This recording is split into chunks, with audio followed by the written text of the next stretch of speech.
7 macam perkara yang merusak akidah dan keimanan, merusak amal perbuatan yang sudah kita kerjakan, merusak sendi-sendi kehidupan sosial, pendek kata merusak segala hal di dalam kehidupan kita. Jauhilah olehmu 7 macam perkara yang merusak. Yang pertama, asyirku billah, menyekutukan Allah subhanahu wa ta'ala. Agama dimulai dari keyakinan, maka kehancuran agama selalu dimulai dari kehancuran keyakinan, iman atau akidah yang dimiliki oleh seseorang. Dan untuk menghancurkan nilai-nilai iman yang kita miliki ini, orang rasanya tidak akan menghantam kita dengan peluru kendali. Orang tidak akan mengirimkan nuklir ke sini. Orang tidak juga akan mengirimkan satuan militernya ke sini. Untuk menghancurkan nilai-nilai iman, dibanjiri kita dengan paham-paham yang merusak dan mendangkalkan akidah.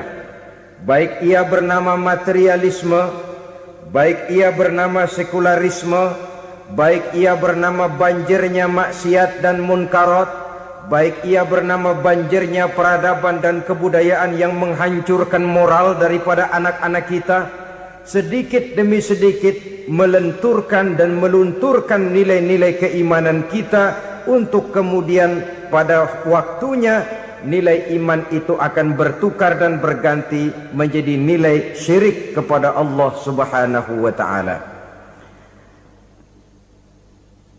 Atau pada sisi lain, menjadikan yang selain Allah sebagai tujuan akhir daripada kehidupan kita. Sedangkan kita sama-sama maklum bahwa di dalam pandangan agama Islam, dosa yang tidak berampun, dosa yang terbesar, termasuk dalam kategori bapak moyangnya dosa, tidak lain adalah syirik, yakni menyekutukan Allah subhanahu wa ta'ala. Pola penghancuran iman ini memang berstrategi. Ditawarkan kita kepada paham materialisme, paham kebendaan, di mana otak menempati urutan sebagai ranking pertama, Tuhan jatuh pada urutan kedua. Lalu menyusul kepada paham sekularisme, Allah dipisahkan dari seluruh kegiatan hidup ini, untuk pada gilirannya menjadikan yang selain Allah sebagai tujuan akhir daripada seluruh kegiatan hidup kita. Oleh karenanya, kewajiban menjaga nilai-nilai iman ini merupakan kewajiban yang mulia tetapi berat, tidak hanya untuk kita, tetapi juga bagaimana mewariskannya kepada anak-anak kita, generasi yang akan datang. Orang-orang tua bijaksana yang diceritakan di dalam Al-Quran, kalau sudah berpikir tentang anak-anaknya, pertanyaan yang paling mereka risaukan ialah, ma ta'buduna min ba'di. Anakku, kalau pada satu saat aku, ayahmu sudah tidak ada lagi di dunia ini, meninggalkan kamu semua, ma ta'buduna min ba'di, apa yang akan kamu sembah nak? Jikalau sekarang ayahmu masih mau ke masjid, masih mau melakukan rukuk dan sujud, masih beribadah menyembah Allah subhanahu wa ta'ala, kalau orang tuamu sudah tidak ada, ma ta'buduna min ba'di, masihkah engkau mau datang ke masjid? Masihkah engkau mau rukuk dan sujud? Masihkah engkau mau menyembah Allah subhanahu wa ta'ala? Pertanyaan ini yang dipikirkan oleh Nabi Yakub kepada putra-putranya. Pertanyaan ini yang diteruskan oleh Nabi Ibrahim kepada anak-anaknya. Pertanyaan ini yang diwariskan oleh generasi ulama'us salafus saleh kepada para generasi berikutnya. Bagaimana kita generasi sekarang?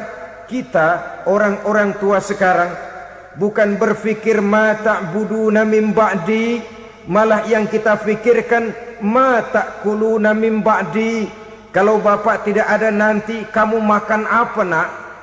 Perkara kamu nyembah apa? Urusan nomor 18.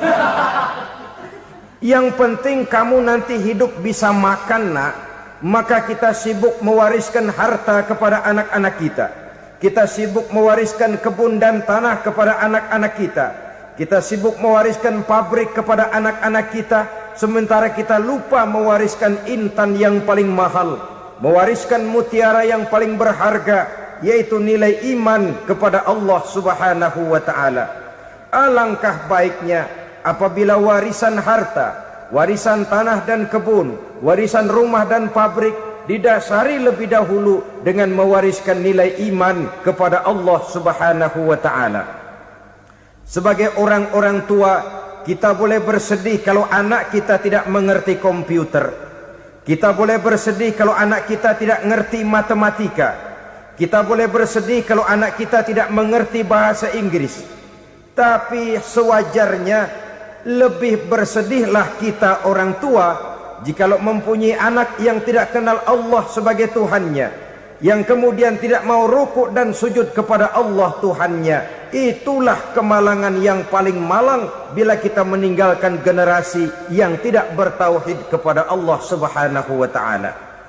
Betapapun anak kita tidak ngerti komputer, saudara, paling-paling kerugiannya cuma kerugian dunia. Masuk dia ke alam barzakh, munkar nakir tidak akan sempat tanya kau belajar komputer apa tidak. Kumpul dia di padang mahsyar, malaikat juga tidak akan tanya matematikamu nilainya berapa. Yang ditanya kau kenal Allah, kau rukuk dan sujud kepadanya, kau pernah datang ke masjid. Oleh karena itu sekali lagi, menjaga nilai iman tidak hanya untuk kita, tetapi juga mewariskannya kepada anak-anak kita, generasi yang akan datang. Sungguh kemalangan yang paling besar apabila kita meninggalkan anak-anak kita. Mereka kita tinggalkan lemah ekonominya, itu tidak baik. Mereka kita tinggalkan lemah otaknya, itu pun akan membuat mereka tertinggal oleh yang lain. Tapi yang paling celaka, jikalau kita tinggalkan mereka dalam kondisi lemah imannya, rapuh akidahnya, tidak baik dan tidak betul keyakinan hidupnya. Oleh karena itu Nabi berpesan, jauhilah 7 perkara yang merusak. Yang pertama, syirik kepada Allah Subhanahu wa ta'ala. Menyekutukan Allah baik dalam ucapan, dalam keyakinan ataupun dalam perbuatan. Ini perkara pertama yang termasuk 7 perusak besar di dalam kehidupan. Kalau sudah jatuh kita ke lembah syirik, bagaimanapun banyak kebaikan yang kita kerjakan, berjiwa sosial, bertangan pemurah, gemar menolong orang lain, kalau memang dasarnya syirik, maka seluruh kebaikan kita akan hancur, tidak akan ada nilainya dalam pandangan Allah Subhanahu wa ta'ala.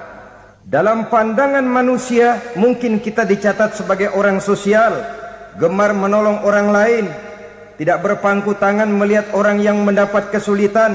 Tapi oleh karena dasarnya syirik, dasarnya tidak mentauhidkan Allah, maka seluruh nilai kebaikan yang kita kerjakan tidak akan ada nilainya dalam pandangan Allah Subhanahu wa ta'ala. Maka jagalah iman kita, jangan sampai dihinggapi penyakit syirik yang bagaimana kecilnya sekalipun.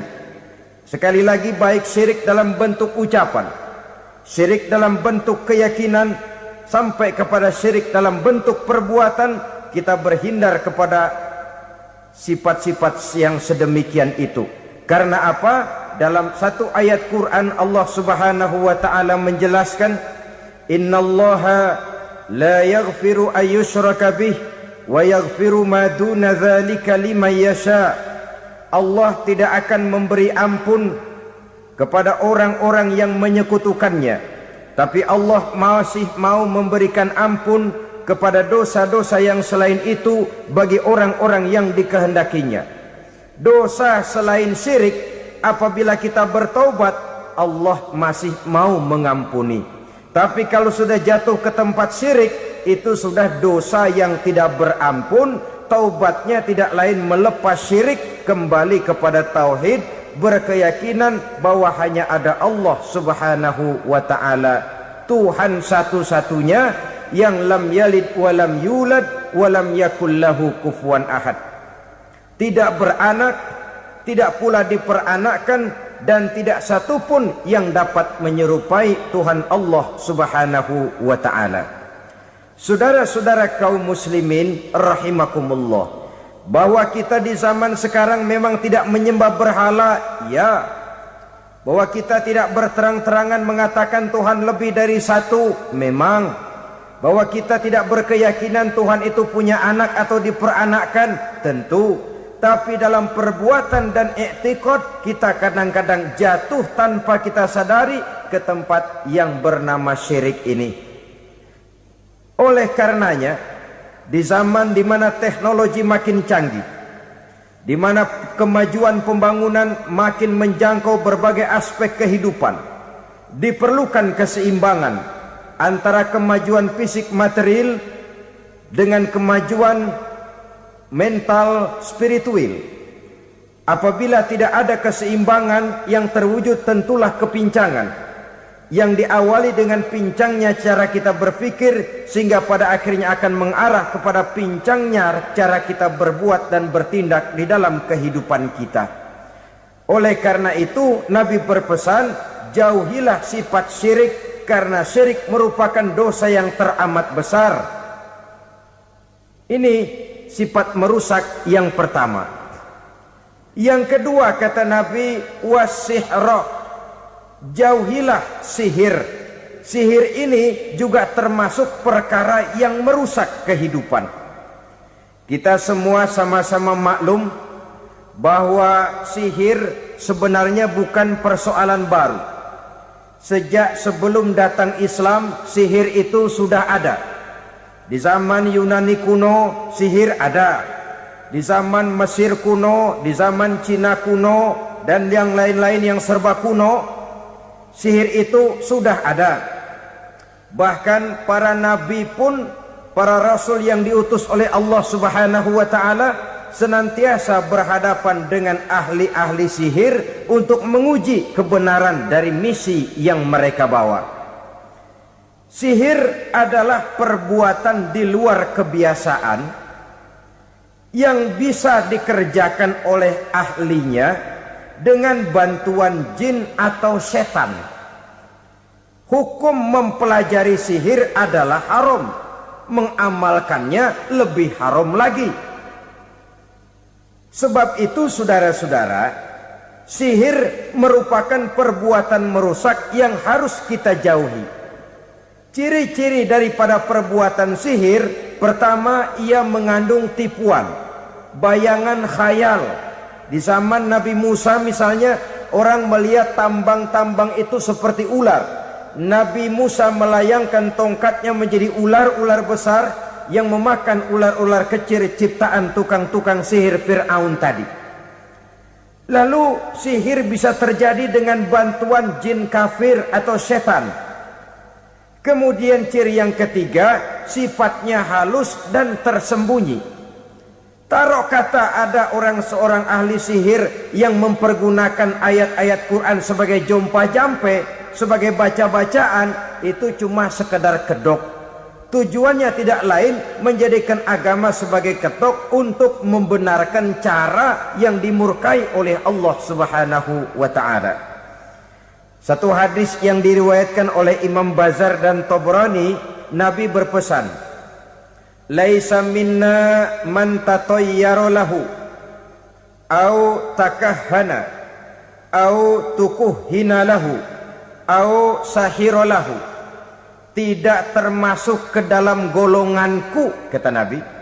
Tidak termasuk umatku. Siapa mereka? Man tatayyara lahu, orang yang bertatoyur. Apa tatoyur itu? Dari kalimat toyaro, artinya terbang. Toir biasa diartikan dengan burung. Tatoyaro percaya kepada suara-suara burung. Man tatayyara lahu, mempercayai, meyakini dengan benar-benar kepada suara beburungan. Kan suka ada itu, nah bunyi burung tuh, maling liwat. Maling liwat. Burung bunyi, maling liwat. Itu termasuk tatoyaro lahu, percaya kepada suara burung. Kan aneh kalau suara orang nggak dipercaya, suara burung malah dipercaya. Ada ustadz ceramah, kiai ngaji, nggak mau didengerin, burung dengerin bener. Nah, suaranya dari sebelah mana? Belah kulon. Nah, itu tandanya ano. Habis dihitung-hitung. Itu termasuk tatoyaro lahu. Au takahana, atau bertenung, au tukuhina, atau minta ditenungkan. Au sahiro lahu, atau melakukan perbuatan sihir, atau minta disihirkan. Laisa minna, tidak termasuk ke dalam golonganku, kata Nabi. Sehingga dengan demikian saudara-saudara, menghadapi sihir dengan sihir sekalipun termasuk perbuatan yang tidak diajarkan oleh agama. Kita kan mempelajari sihir untuk jaga diri, tidak apa-apa. Yang dilarang mengamalkannya, dilarang juga mempelajarinya. Sebab orang kalau sudah mengetahui, biasanya lalu terangsang untuk mencoba. Kalau percobaannya berhasil, biasanya terangsang untuk coba lagi dan coba lagi. Pada akhirnya ketagihan, lalu beralih menjadi profesi, apalagi itu nanti bisa mendatangkan hasil uang. Saudara-saudara kaum muslimin rahimakumullah, kita manusia makhluk nyata, kita hidup di alam nyata, terikat oleh sunnatullah, causality. Oleh karenanya bagi kita keyakinan yang penuh, keikhlasan di dalam bertuhankan Allah, penyerahan diri sepenuhnya hanya kepadanya, itu sudah merupakan obat penangkal yang sangat ampuh agar kita tidak terkena penyakit-penyakit yang dibuat oleh setan dan para pembantunya. Sehingga beberapa ayat Quran mengajarkan, misalnya a'udzu bikalimatillahi tammati min syarri ma khalaq, atau bismillazi la yadurru ma'asmihi syai'un fil ardi wala fis sama, dengan menyebut nama Allah yang tidak bisa mendatangkan bahaya sedikit pun, dari baik yang datang dari langit maupun yang datang dari bumi.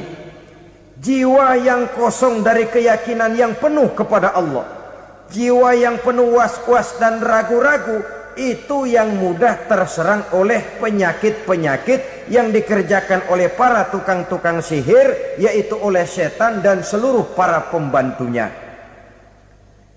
Kemudian hadis kedua yang diriwayatkan oleh Imam Ibnu Hibban, Nabi bersabda, la yadkhulul jannata mudminu khamrin wala mu'minu bisihrin wala qati'u rahmin. Tidak masuk surga. Ini Nabi yang bilang, tidak masuk surga. Siapa itu? Pertama, mudminu khamrin, orang yang berkekalan dalam mabuk. Selalu mudminun itu sudah menjadi perbuatan rutinnya, tidak kapok-kapoknya, teler seumur hidup. Mudminu khamrin, tidak masuk surga orang yang selalu bermabuk-mabukan. Yang kedua, wala mu'minu bisihrin, orang mukmin tapi main sihir. Ini juga oleh Nabi diperingatkan, tidak akan masuk surga orang mukmin tapi suka main sihir. Wala qati'u rahmin, dan tidak juga orang yang memutuskan silaturahmi. Tiga macam manusia yang diperingatkan Nabi tidak akan masuk surga: orang yang selalu mabuk, orang mukmin yang main sihir, dan orang yang memutuskan silaturahmi. Saudara-saudara kaum muslimin rahimakumullah.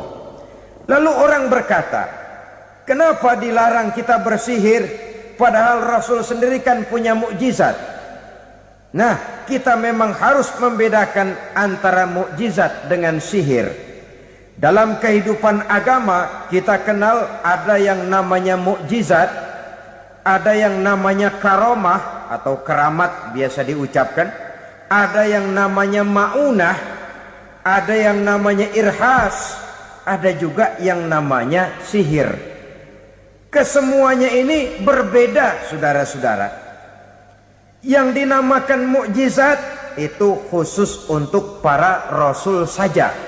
Satu kejadian luar biasa yang terjadi dilakukan oleh Rasul atas izin dari Allah Subhanahu wa ta'ala. Perbedaannya dengan sihir jelas. Sihir dari setan, mukjizat dari Allah. Sihir bisa dipelajari, mukjizat tidak. Sihir umumnya untuk maksud-maksud yang tidak baik, sedangkan mukjizat untuk memperkuat kebenaran yang disampaikan oleh para rasul dan ditentang oleh umatnya. Bahkan kafir Quraisy dahulu menganggap orang-orang ahli sihir itu berada dalam satu posisi yang hina, sehingga mereka mengatakan dan menuduh Nabi Muhammad sebagai tukang sihir. Tuduhan sebagai tukang sihir adalah tuduhan yang sangat aib dan hina. Di tengah masyarakat kufar jahiliyah, kedudukan tukang sihir dipandang sebagai kedudukan yang hina, sehingga mereka mengejek Nabi dengan sebutan tukang sihir. Jadi mukjizat hanya untuk Rasul saja. Kemudian karomah.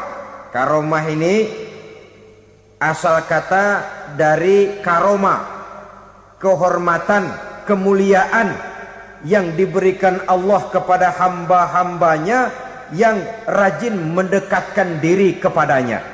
Oleh karena ketekunannya melaksanakan ibadah, Allah memberikan keistimewaan kepada orang itu, yang dengan keistimewaannya dia bisa mengerjakan yang tidak bisa dikerjakan oleh orang lain. Karomah hanya bisa dicapai dengan prestasi ibadah. Kalau sihir mau ibadah apa enggak, asal dia belajar, bersatu dan berteman dengan setan, memenuhi persyaratan-persyaratan setan, biasanya lalu bisa. Sedangkan karomah tidak mungkin terwujud tanpa orang mendekatkan diri sedekat-dekatnya kepada Allah Subhanahu wa ta'ala. Maka kita lihat biasanya orang-orang yang punya ilmu sihir, mukanya rata-rata nggak enak dilihat. Kumuh, jauh dari air wudhu, jauh dari sujud kepada Allah, malah berteman dengan setan, menjadi pelayan-pelayannya setan. Saudara-saudara, adapun maunah, keistimewaan yang diberikan Allah kepada hamba-hambanya yang belum sampai kepada tingkat wali, tapi orang itu lebih banyak kebaikannya daripada kesalahannya. Umpamanya, saudara jalan bertiga di pinggir jalan, saudara ada pada posisi di tengah, lalu bertiga ini ketabrak mobil. Menurut perhitungan saudara mati lebih dahulu, tapi terjadi hal yang aneh, dua teman saudara mati, saudara malah cuma luka dan lecet sedikit saja. Apa itu? Kalau kita lebih banyak kebaikannya daripada kesalahannya, itu yang dinamakan maunah, pertolongan yang diberikan Allah kepada hamba-hambanya yang lebih banyak kebaikannya daripada kesalahannya. Sedangkan yang dinamakan irhas, kejadian luar biasa pada diri seseorang pada waktu dia masih kecil, yang menunjukkan tanda-tanda keistimewaannya. Itu umumnya pada para nabi pada usia kecilnya sudah ada irhas, tanda-tanda istimewa. Jelas baik mukjizat, karomah, maunah maupun irhas berbeda dengan sihir. Sihir ini jelas saja merupakan bantuan dan persekutuan antara manusia dengan setan. Padahal setan, kata Allah dalam Al-Quran, innahu lakum aduwwum mubin, sesungguhnya setan bagi kamu adalah musuh yang sangat jelas. Saudara-saudara kaum muslimin rahimakumullah, di zaman sekarang dalam menghadapi beban kehidupan yang makin pelik, menghadapi stres yang tidak kunjung selesai, menghadapi persoalan-persoalan yang teramat berat, orang sering mencari jalan keluar kepada hal-hal yang menurut pendapatnya bisa meringankan beban moralnya itu. Pergilah dia mencari sesuatu yang dapat meringankan bebannya. Dan tidak jarang yang jatuh ke pangkuan tukang-tukang tenung, ke pangkuan tukang-tukang sihir, yang mereka itu oleh Quran dijelaskan kadzabal munajjimun walau sodaku. Tukang-tukang tenung, tukang-tukang sihir, mereka itu bohong walaupun benar. Maksudnya bohong walaupun benar artinya kalau yang mereka kerjakan benar itu sih kebenaran. Benar dengan kebenaran itu lain. Kebenaran, kebetulan bisa, tapi tidak untuk selalu. Apalagi kalau itu sudah membahayakan kehidupan orang lain. Jadi oleh karena itu Nabi berpesan jauhilah daripada sihir. Kalau sudah jauhilah dari sihir artinya ya jauhilah daripada mempelajarinya, jauhilah daripada bergaul dengan orang-orang yang ahli di bidang itu, karena dari pergaulan segalanya bisa menular. Baiklah saudara, ini yang kedua. Yang ketiga pesan Nabi, wa qatlan nafsil lati harramallahu illa bil haq. Membunuh orang lain dengan cara yang tidak benar. Membunuh orang yang diharamkan oleh Allah Subhanahu wa taala untuk melakukannya kecuali dengan alasan yang benar. Kita tahu Islam adalah agama damai. Sesuai dengan namanya, ia tidak dikembangkan dengan pedang dan kekerasan. Ia dikembangkan dengan keteladanan dan tuntunan moral. Oleh karena Islam bukan agama kekerasan, Islam pun tidak mementingkan dan mengajarkan kekerasan kecuali dengan alasan yang benar dan bisa dipertanggungjawabkan. Membunuh dengan sengaja, menghilangkan nyawa orang lain tanpa alasan yang bisa dibenarkan adalah merupakan dosa besar dan satu di antara 7 perkara yang bisa mendatangkan kerusakan dalam kehidupan dan yang hendaknya harus kita jauhi. Saudara-saudara kaum muslimin rahimakumullah, beberapa waktu yang lalu di sebuah kota kecil yang indah bernama New Auckland. Saudara tahu New Auckland? Itu dari Gunung Kidul masih ngidul lagi. Pernah diadakan satu seminar yang membicarakan bagaimana menyelamatkan masyarakat manusia dari bahaya Perang Dunia Ketiga. Diperkirakan kalau terjadi Perang Dunia Ketiga, manusia tidak akan tersisa. Sebab apa? Pada waktu itu, cadangan nuklir yang dimiliki oleh bersama Amerika dan Rusia konon sudah sanggup memusnahkan 6 miliar manusia pada saat jumlah manusia baru 5 miliar. Jadi kelebihan nuklir dunia ini. Kalau terjadi Perang Dunia Ketiga, sulit manusia untuk tersisa. Maka dibahaslah di dalam seminar itu, wah, supaya tidak terjadi Perang Dunia Ketiga, maka perlombaan membuat senjata-senjata canggih, alat-alat pembunuh modern harus segera dibatasi. Dibahas, tidak mungkin kita membatasi perlombaan membuat senjata. Kenapa? Makin maju ilmu dan teknologi, makin canggih senjata yang ditemukan.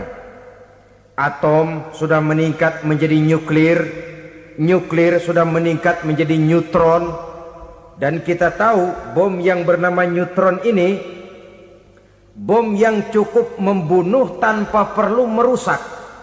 Artinya kalau dia diledakkan di kota kita ini, bangunan utuh, jembatan tidak ambruk, rumah-rumah tetap berdiri, tapi semua yang bernama hidup mati. Itu katanya lebih sopan dari bom atom. Sebab kalau si atom ini sudah membunuh, merusak pula. Neutron cukup membunuh saja tanpa perlu merusak. Jadi majunya senjata-senjata teknologi sebagai akibat yang logis dari kemajuan ilmu pengetahuan ini tidak bisa kita batasi. Dan memang sebenarnya yang bahaya bukan senjatanya, tapi manusia yang mengendalikan senjata itu. Mereka kembali kepada prinsip the man behind the gun. Bukan senjatanya yang bahaya, tapi manusia yang mengendalikan senjata itu yang bahaya. Walaupun senjatanya modern, katakanlah model M16 umpamanya, kalau yang mengendalikannya orang beriman, insya Allah aman. Tapi biar megang cuma senapan angin, kalau yang megang orang brutal, ngeri kita deket-deket. Apalagi kalau memang bukan ahlinya menggunakan senjata, bisa ngeker kaki kena jidat.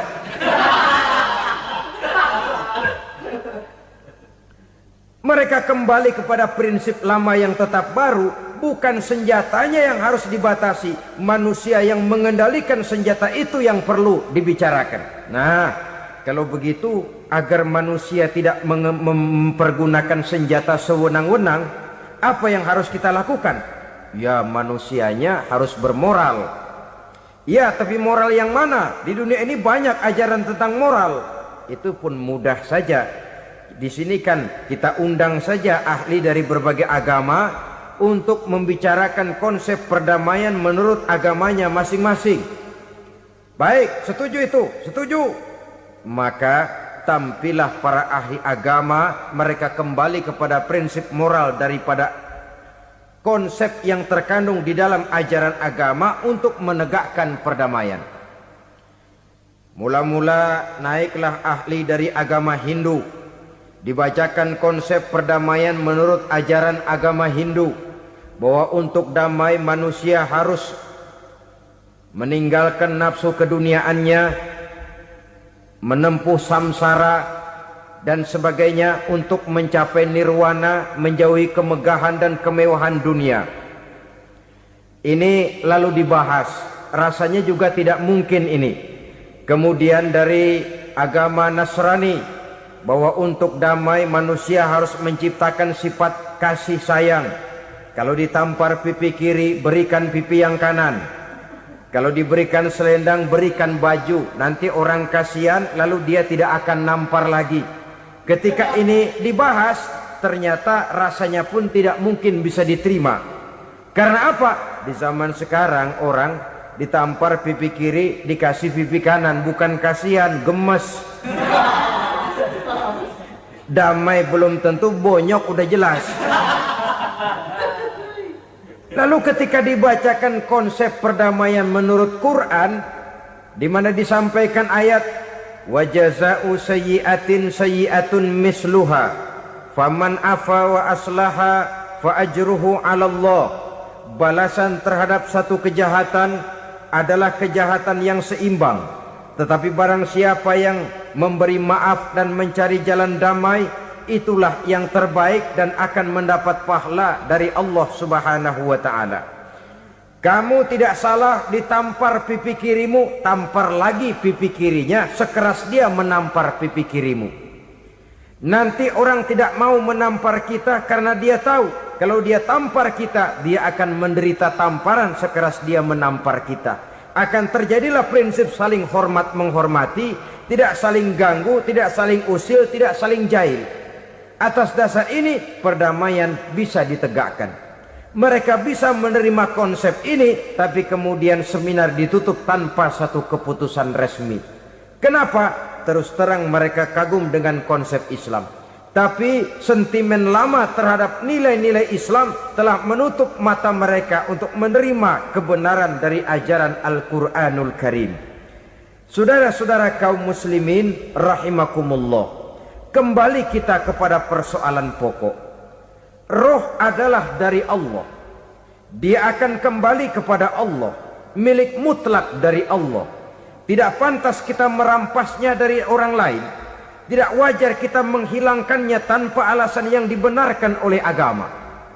Di zaman sekarang akibat persaingan hidup yang makin tajam, lapangan kerja yang makin sulit, tensi ekonomi yang makin tinggi, atau karena nilai moral yang makin rendah, atau juga karena rapuhnya pegangan orang kepada agama, nyawa rasanya sudah sedemikian murahnya. Berbagai kasus membuat berdiri bulu roma kita.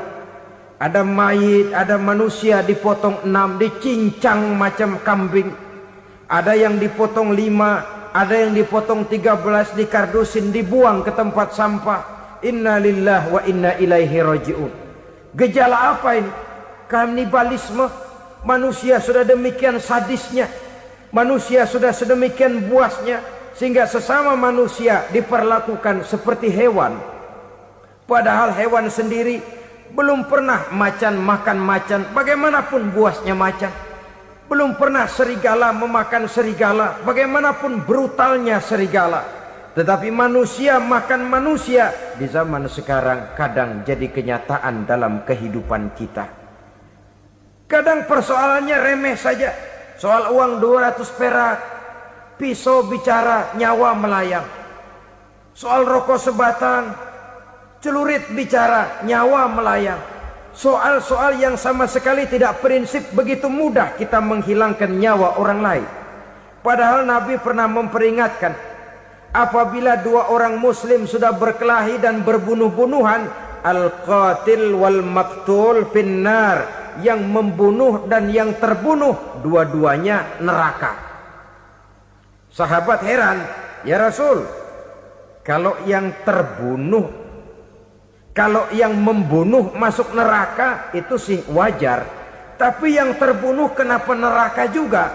Beliau menjawab, dua-duanya sudah punya niat untuk saling membunuh. Niatnya itu yang diponten. Yang terbunuh cuman lagi apes aja, keduluan dia. Umpama tidak terbunuh, pasti dia yang akan membunuh. Oleh karenanya al-qatil wal maktul, yang membunuh dan yang dibunuh finnar, dua-duanya masuk ke dalam neraka.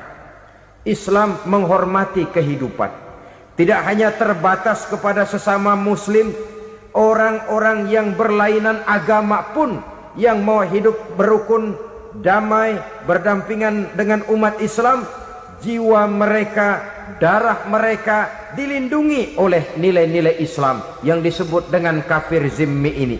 Mengganggu mereka sama saja dengan mengganggu aku, kata Nabi. Jadi oleh karena itu, sayangilah sesama. Kehidupan adalah anugerah Allah, bukan wewenang kita untuk mencabutnya dari orang lain, bukan wewenang kita untuk merampas dan menghilangkannya dari orang lain. Apa yang tidak enak terjadi pada diri kita, begitu pula lah apabila terjadi pada diri orang lain. Sehingga Nabi mengatakan, la yu'minu ahadukum hatta yuhibba li akhihi ma yuhibbu li nafsihi. Belum dikatakan beriman seseorang kamu apabila dia belum mencintai saudaranya seperti ia mencintai dirinya sendiri. Apa yang enak dirasakan oleh orang lain, enak juga dirasakan oleh dia. Mengukur orang lain dengan diri sendiri. Kalau orang lain tanpa salah saya fitnah, kalau saya tanpa salah difitnah orang, enak apa enggak? Enggak, orang lain juga begitu. Kalau orang lain tanpa salah saya tempeleng kepalanya, enak apa tidak? Tidak. Orang lain juga begitu. Yang tidak enak terjadi pada diri kita, tentu tidak enak juga kalau terjadi pada orang lain. Mengukur orang lain dengan diri sendiri, sehingga tidak timbul sifat egois, tidak menari di atas bangkai orang lain, tidak mendirikan kebahagiaan di atas untayan air mata orang lain. Sehingga dengan demikian saudara-saudara, dia bisa menghormati kehidupan, menghormati orang lain sebagaimana dia ingin dihormati. Inilah perbuatan ketiga yang merusak, membunuh orang lain dengan yang diharamkan Allah tanpa alasan yang benar. Yang ketiga. Kemudian yang keempat, perbuatan merusak wa aklar riba, makan riba. Hidup adalah tolong menolong.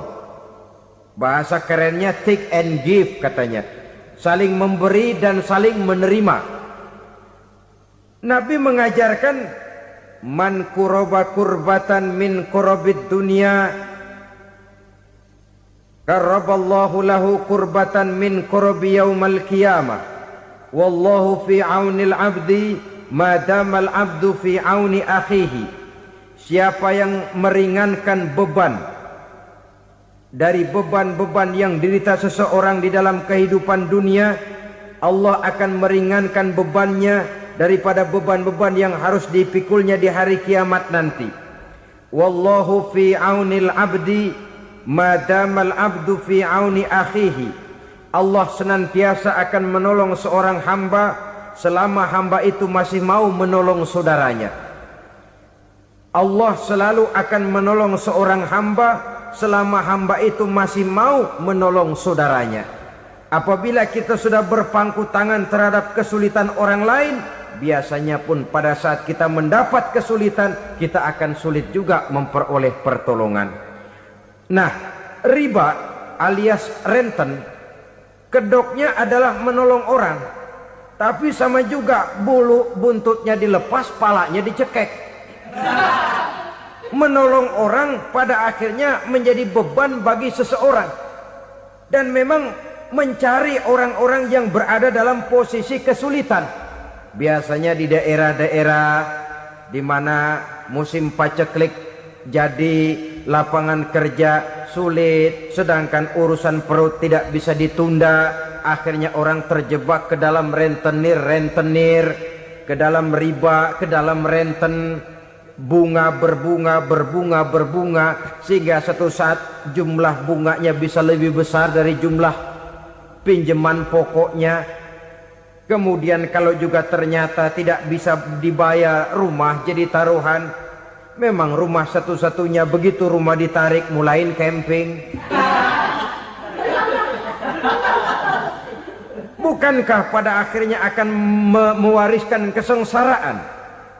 Oleh karena itu, kepada kita berusahalah jangan berhubungan dengan rentenir, jangan makan renten dan riba. Kepada mereka yang melaksanakan riba, walaupun mendatangkan keuntungan materi, tapi percayalah harta yang didapat dengan jalan riba tidak akan membawa keberkahan. Manakala tidak membawa keberkahan, dia tidak akan mendatangkan ketenangan di dalam kehidupan kita. Oleh karenanya, memakan harta riba termasuk perbuatan yang merusak sendi-sendi kehidupan sosial, merusak kehidupan orang lain, merusak kehidupan masyarakat, tetangga, pergaulan dan sebagainya. Yang kelima, wa akla malil yatim, memakan harta anak yatim dengan cara yang zalim. Nih, memang lezat. Anak yatim itu nggak tahu urusan apa-apa. Kita diamanahkan untuk mengurusinya. Kadang-kadang dibentuklah panitia penyantunan yatim piatu. Yatimnya mah tetap kelaparan, panitianya yang pada gendut.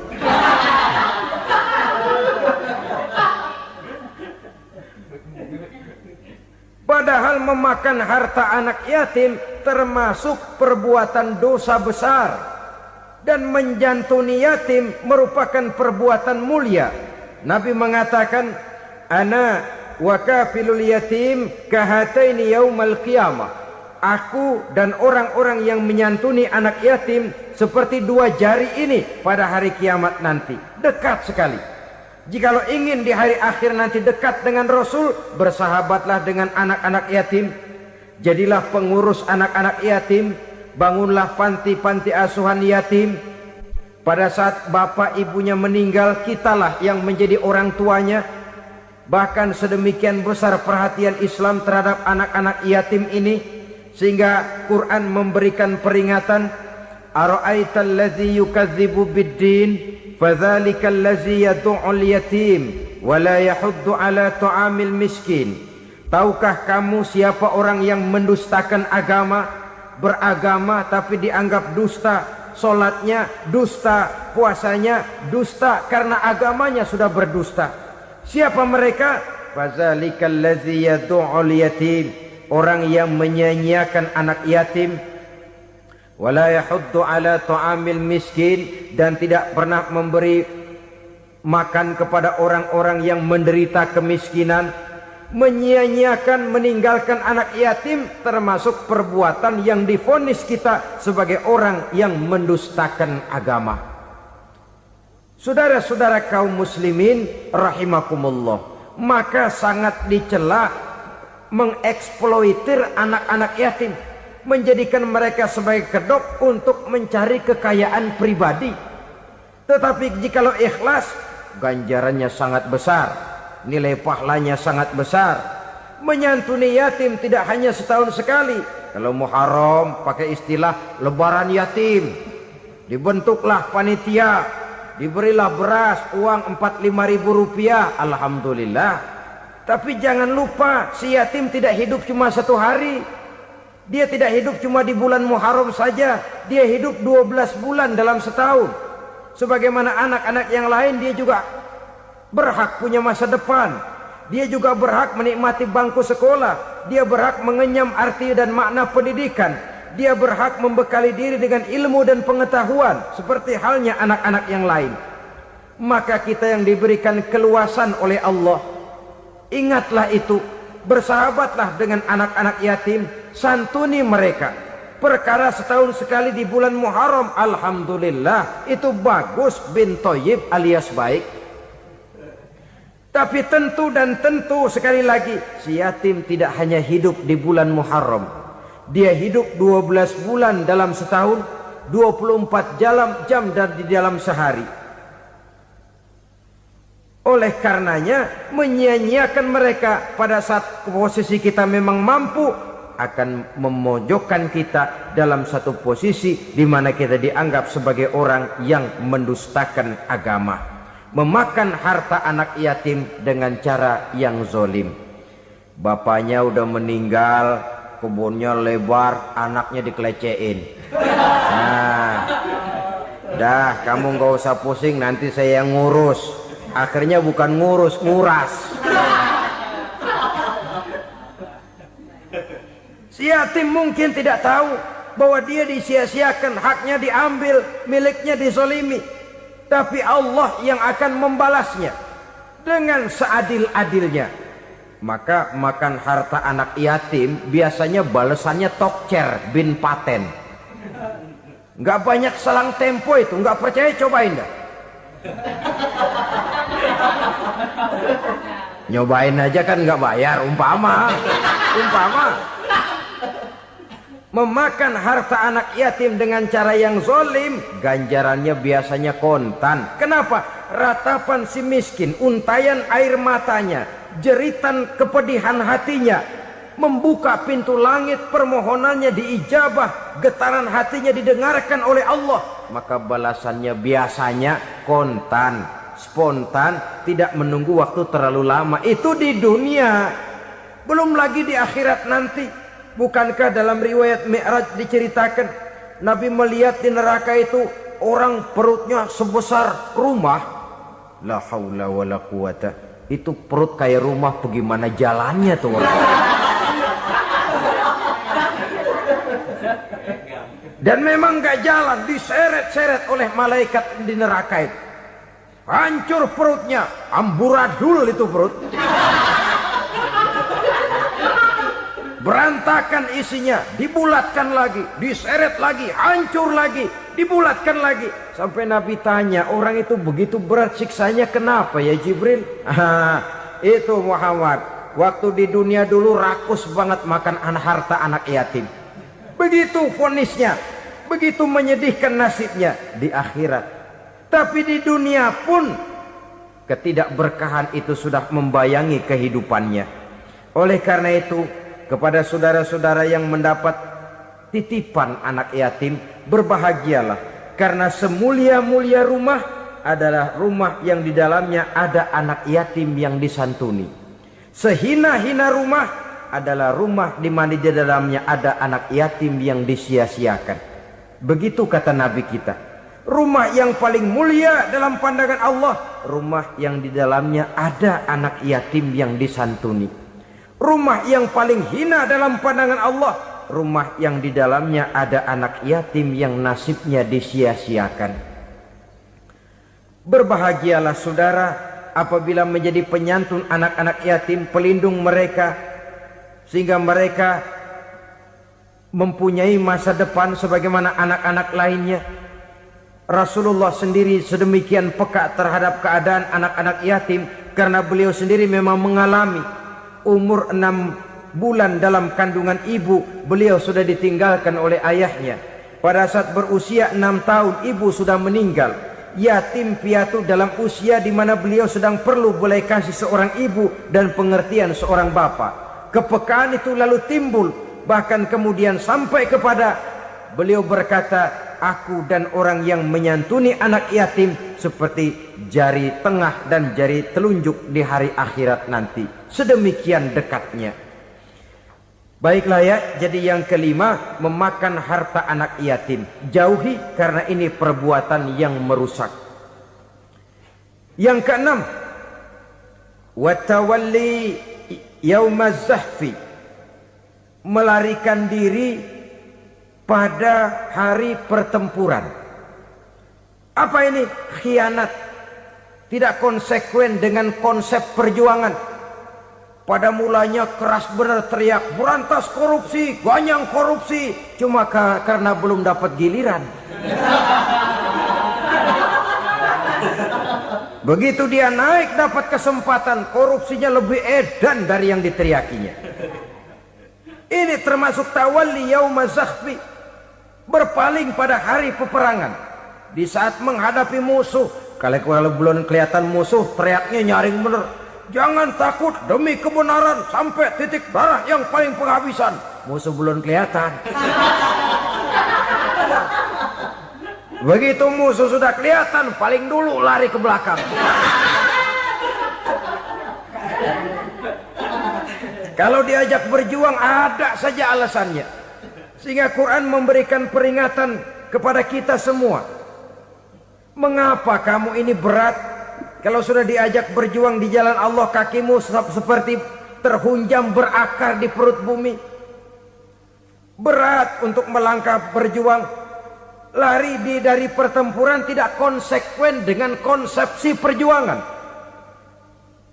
Mau enaknya saja. Dalam kondisi yang sulit lalu berpangku tangan. Ini termasuk ciri munafik yang di dalam Al-Quran disindir dengan bahasa kullama adha'a lahum masyaufi wa iza azlama alaihim qamu. Waktu terang mereka jalan, giliran gelap mereka mandek. Artinya, maksudnya kalau giliran ada untungnya aja rame-rame teriak Islam. Tapi begitu diminta berjuang, dituntut berkorban, rame-rame mundur. Waktu dilihat di Islam ada untungnya, rame-rame teriak Islam. Pak, saya Islam banget, Pak.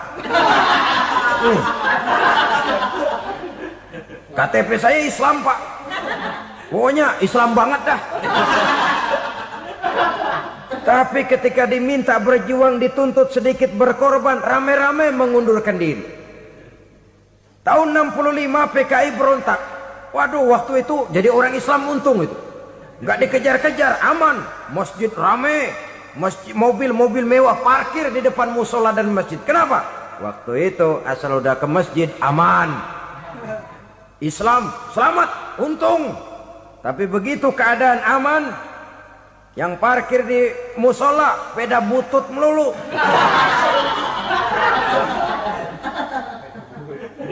Waktu terang mereka jalan, waktu gelap mereka berhenti. Dikala di Islam ada untungnya, baru wah Islam bagus, Islam hebat. Tapi waktu dilihat ada kerugian, jangan bawa-bawa Islam dah. Jangan bicara soal Islam, ini kan bukan soal agama. Bukan soal agama. La haula wa la quwata illa billah. Beragama kita ambil talfik fid din, mengambil yang enteng-enteng saja dalam urusan beragama ini. Tidak konsekuen kita dengan Islam kita. Seolah kita mau memilih mana yang terasa cocok sama selera kita, kita teriak Islam.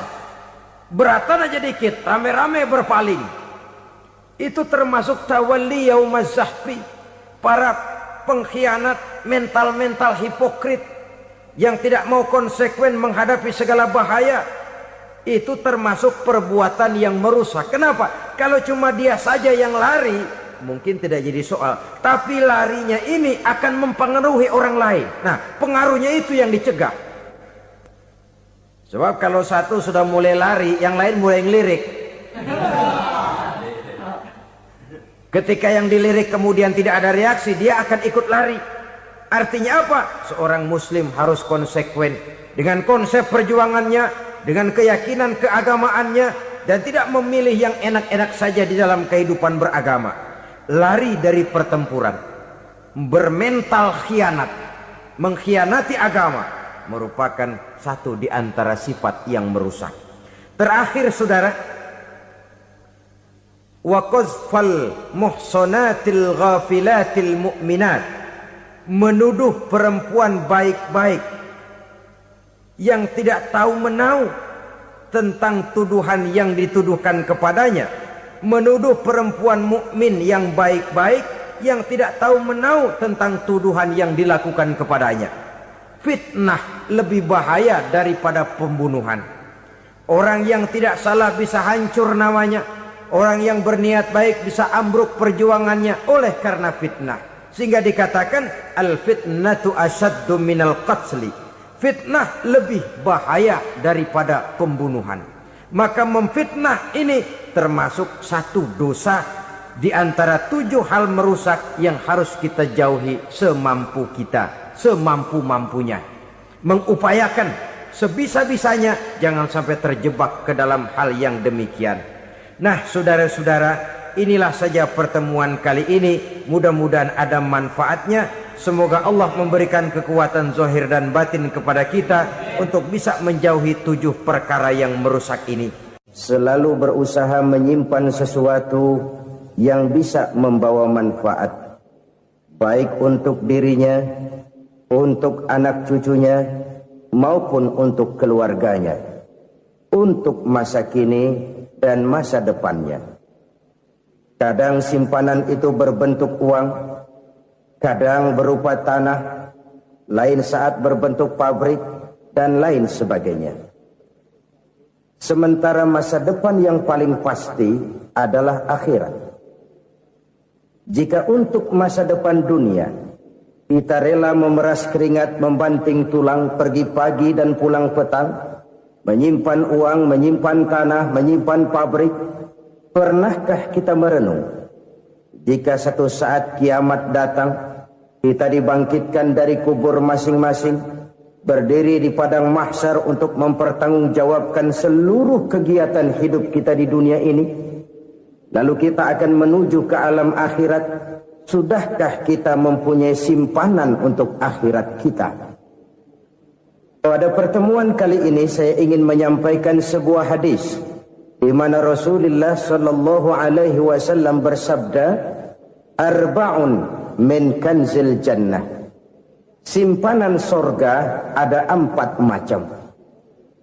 Yang pertama, ikhfa'us sadaqah, menyembunyikan sedekah. Saudara-saudara kaum muslimin, sebagaimana yang kita maklum bahwa Allah Subhanahu wa taala melebihkan sebagian rezeki dari kita terhadap yang lain. Ada yang kaya, ada yang setengah kaya, ada yang miskin, ada yang setengah miskin, dan selanjutnya. Ada yang gajinya kecil tapi penghasilannya gede. Ada yang penghasilannya gede tapi nggak punya gaji. Ada juga yang memang gajinya gede dan penghasilannya gede. Kelebihan rezeki merupakan sunnatullah dan tidak harus membuat kita merasa lebih dari yang lain. Bahkan sebaliknya, kelebihan itu harus membuat kita ringan tangan untuk menolong mereka yang memang memerlukan pertolongan. Kalau saudara diberikan ilmu, maka pertanyaan akhirat cuma satu: ilmumu kau amalkan untuk apa? Kalau saudara diberikan umur yang panjang, pengadilan akhirat juga bertanya satu: umurmu kau habiskan di mana? Tapi kalau saudara diberikan harta, pengadilan akhirat akan bertanya 2: hartamu kau dapat dari mana, kau belanjakan kemana. Dari mananya ditanya, dan kemananya juga ditanya. Oleh karena kita akan dimintakan pertanggungan jawab, maka amanah yang bernama harta ini harus kita gunakan dengan sebaik-baiknya. Ada penggunaan yang merupakan kewajiban, itu zakat namanya. Ada penggunaan yang sewaktu-waktu, itu infak namanya. Ada yang lebih sewaktu-waktu lagi, dan itu sedekah namanya. Zakat dia terikat oleh haul dan nisab, oleh putaran batas waktu dan ukuran dari harta itu sendiri. Sedangkan infak terikat oleh situasi dan kondisi perekonomian seseorang. Sedangkan sedekah tidak terikat dengan apapun. Dalam kondisi seperti apapun kita bisa melakukan sedekah dengan yang terkecil sekalipun. Sampai-sampai Rasulullah sallallahu alaihi wasallam mengajarkan, la tahqiranna minal ma'rufi syai'an walau an talqa akhaka biwajhin talik. Atau ada hadis, tabassumuka fi wajhi akhika laka sedekah. Senyumanmu kepada temanmu adalah sedekah. Jadi untuk melakukan sedekah tidak harus dalam berbentuk uang. Dengan ilmu kita bisa sedekah. Dengan tenaga kita bisa bersedekah, dengan pikiran kita bisa bersedekah, bahkan senyum kepada teman itu pun sedekah. Jadi kalau sedekah dengan uang memang belum punya uang, nyengir aja banyakin. Itu asal pada tempatnya, jangan lalu ketemu tiang listrik cengengesan. Tentu tidak pada tempatnya dan tidak wajar. Nah, sedekah yang paling dicintai Allah adalah sedekah yang disembunyikan. Artinya jauh dari sifat riya. Kan kadang-kadang ada orang sedekah itu disebutkan namanya. Apa tidak bagus? Kalau memang niatnya ikhlas, ya bagus-bagus saja. Untuk memberikan sugesti kepada yang lain. Di Fulan bin Fulan nyumbang sekian, diumumkan. Boleh kalau niatnya untuk memberikan rangsangan kepada yang lain supaya dia menyumbang lebih besar dari orang tadi. Tapi kalau itu mendatangkan riya, maka sedekah yang paling dicintai Allah adalah sedekah yang disembunyikan. Tangan kiri saja tidak tahu apa yang diberikan oleh tangan kanan. Sedekah yang dilakukan dengan ikhlas akan merupakan perbendaharaan surga. Tersembunyi dari pandangan orang lain, tidak seorang pun tahu. Karena memang sikap yang baik adalah melupakan kebaikan dan mengingat kesalahan. Itu salah satu ciri orang bahagia. Orang yang selalu mengingat kesalahannya dan berusaha melupakan segala kebaikannya. Kalau dia akan ada kebaikan, dia tidak bisa ikut, dia merasa rugi karena dia merasa belum pernah berbuat baik. Tapi kalau akan melakukan kesalahan baru, dia ingat kesalahan yang sudah-sudah, sehingga terhalang baginya untuk melakukan satu kesalahan baru. Demikianlah saudara-saudara, bahwa Allah melebihkan rizki sebagian kita dari yang lain, agar terjadi tolong-menolong dalam kehidupan ini. Jadi kesenjangan yang nature, kesenjangan yang alami, itu sunnatullah. Ada yang kaya, ada yang miskin, ada yang kelas menengah. Nah, kenapa lalu sekarang kita berusaha mengentaskan kemiskinan? Oleh karena adanya kesenjangan struktural. Kalau yang kaya bisa semakin kaya, kenapa yang miskin tidak bisa naik jadi ikut sedikit kaya? Sebab pada dasarnya Islam adalah agama yang sejak turunnya sudah berupaya memerangi kemiskinan. Bahkan dikatakan kemiskinan itu mendekatkan kepada kekufuran. Orang kalau miskin udah dekat banget sama kafir. Gampang menjadi kafir. Berapa banyak saudara-saudara kita yang oleh karena soal perut, oleh karena soal materi, terpaksa meninggalkan dan menanggalkan akidahnya. Menjual petunjuk yang diberikan Allah dengan kesenangan dunia yang cuma sebentar ini. Na'udzubillah, thumma na'udzubillah. Jadi makin kita sembunyikan satu sedekah, semakin banyak perbendaharaan kita di surga. Sedekah yang paling dicintai Allah adalah sedekah yang disembunyikan. Malahan ada seorang sufi, dia punya kebiasaan kalau pergi sholat Jumat dia bawa uang, itu uang dia taruh di bawah tikar masjid. Dia niat sedekah kepada siapa saja yang nemuin itu duit. Maksudnya apa? Supaya yang nemuin nggak tahu siapa yang punya duit. Demikian dia saking ingin menyembunyikan sedekahnya. Karena sifat ria itu bisa memakan amal kita sendiri. Ria itu termasuk menyebut-nyebut kebaikan kita. Orang yang suka nepuk dada, sedikit-sedikit ngitungnya kalau nggak gua. Oh, kalau nggak gua tuh yang belah situ, kalau nggak gua. Iya, kalau nggak lu kenapa emang? Orang yang suka menepuk jasad, biasanya memang begitu, saudara-saudara. Kalau perang lagi berkecamuk, orang nggak sempat ngaku jadi pahlawan. Tapi begitu perang selesai, yang kagak kenal bedil ngaku pahlawan, mas. Itu sesuatu yang biasa. Oleh karenanya, orang-orang yang ikhlas dalam bersedekah, disembunyikannya sedekah itu, Allah cinta betul. Malahan ada hadis memberikan jaminan, inna shadaqatal mar'il muslimi tazidu fil umri wa tadfa'u mitatas su'i. Sesungguhnya sedekahnya seorang mukmin tazidu fil umri, bisa menambah umur panjang. Wa tadfa'u mitatas su'i, dan menyelamatkan manusia dari mati secara su'ul khatimah. Jadi siapa yang kepengen panjang umur, banyaklah sedekah. Yang bosan hidup, pelit terus. Sedekah menambah panjang umur dan menyelamatkan manusia dari mati secara su'ul khatimah. Pak, katanya umur itu nggak bisa ditambah, nggak bisa dikurangin. Kapan? Kalau ajal sudah datang. Wa idza jaa ajaluhum la yastakhiruna sa'atan wa la yastakdimun. Kalau ajal datang tidak bisa dimajukan, tidak bisa dimundurkan. Itu kalau ajal sudah datang. Tidak bisa lagi umur ditambah dikurangi, sudah datang. Tapi kalau belum datang, itu kan haknya Allah. Mau ditambah, mau dikurangi, hak prerogatif Allah. Sebagai pencipta manusia, Allah maha kuasa dan maha mampu. Sedekah ini menambah panjang umur dan menyelamatkan manusia dari mati secara su'ul khatimah. Orang mati kan sama ya, kondisinya mati, nggak nafas. Tapi hakikat mati kan lain-lain.